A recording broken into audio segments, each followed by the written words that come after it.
Olá, alunos do 7º ano, tudo bem com vocês? Estamos aí mais uma semana com os Planos de Estudos Tutorados de Minas Gerais, os PETs. Esse é o PET volume 4, essa a semana 3. Não se esqueça aí de se inscrever no canal, curtir esse vídeo, compartilhar com os amigos de vocês, os professores que você conhece. Pegue seu caderno e vamos juntos fazer as atividades aí dessa semana. E só essa semana a gente vai falar um pouco aí sobre a administração do Brasil colônia.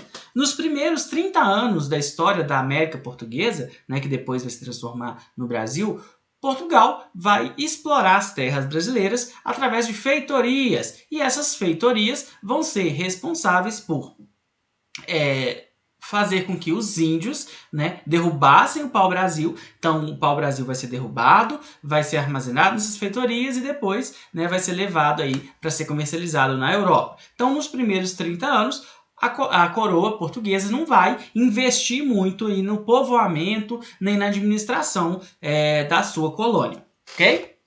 As capitanias hereditárias vão ser criadas a partir de 1534, porque o governo vai ver a necessidade de melhorar a administração e garantir a posse dessas terras, porque ele tinha medo que outros países invadissem esse território e acabassem conquistando ele. Então, as capitanias hereditárias foram um sistema administrativo implementado pela coroa portuguesa em 1534. O território do Brasil, pertencente a Portugal, foi dividido em faixas de terras e concedida aos nobres de confiança do rei Dom João III.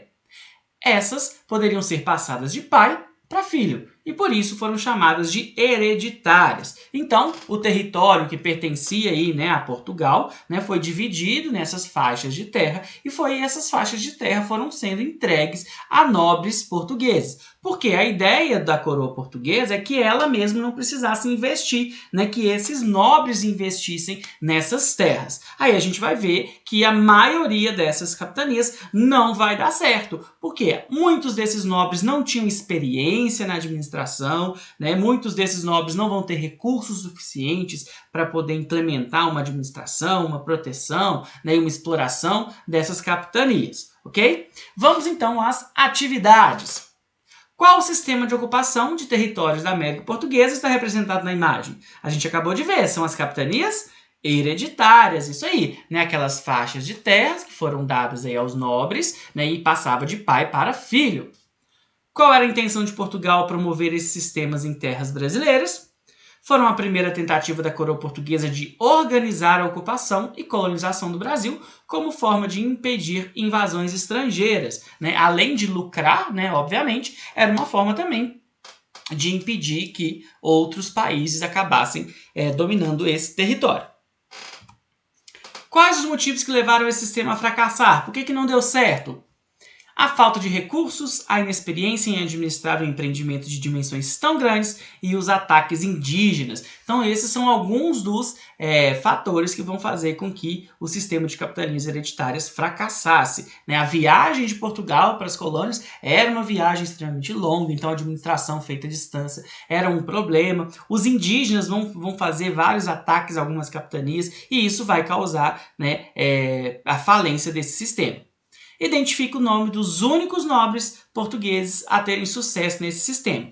Pessoal, a gente vai ter duas capitanias que vão prosperar. A capitania de São Vicente, que vai ser dada a Martim Afonso de Souza, e a de Pernambuco, que vai ser dada a Duarte Coelho, ok? Então essas foram as duas únicas capitanias que deram certo. A gente vai ver que depois o governo vai adotar uma nova forma de administração, que vai ser o governo geral, ok?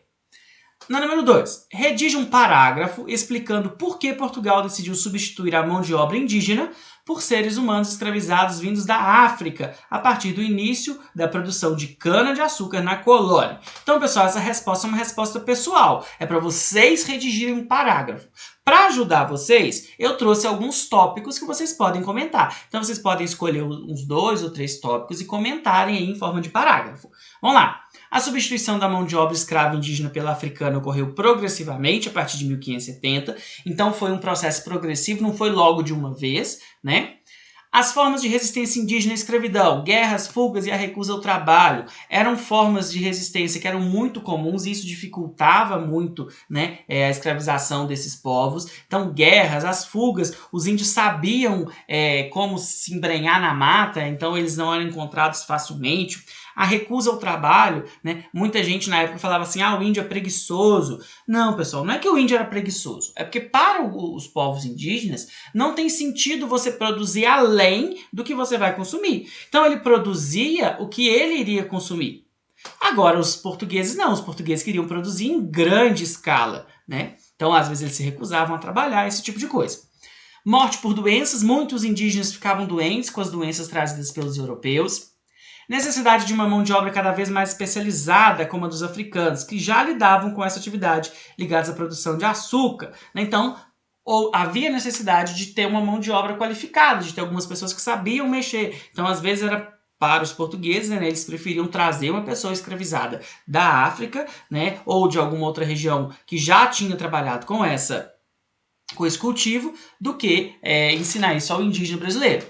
Maior habilidade dos africanos, tanto no trato com a agricultura em geral, quanto atividades especializadas, como o fábrico de açúcar e trabalhos com ferro e gado.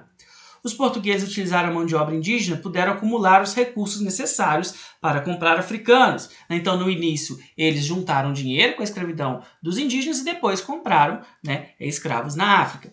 Essa aquisição era considerada um investimento bastante lucrativo, pois os escravos negros tinham um excelente rendimento no trabalho. Então, eles acreditavam, né, que essa escravização, né, e esse comércio de escravos, eles acreditavam não, né, na verdade era extremamente lucrativo, né, então por isso eles vão se aproveitar disso aí, ok? Então, pode escolher uns 3 aí para vocês comentarem aí no caderno de vocês, ok? Bom, pessoal, então é isso. Bons estudos. Não se esqueça que a gente tem vídeo aqui todo domingo. Curta esse vídeo, compartilhe com os amigos de vocês.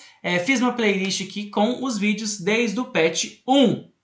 Muito obrigado. Até a próxima. Valeu!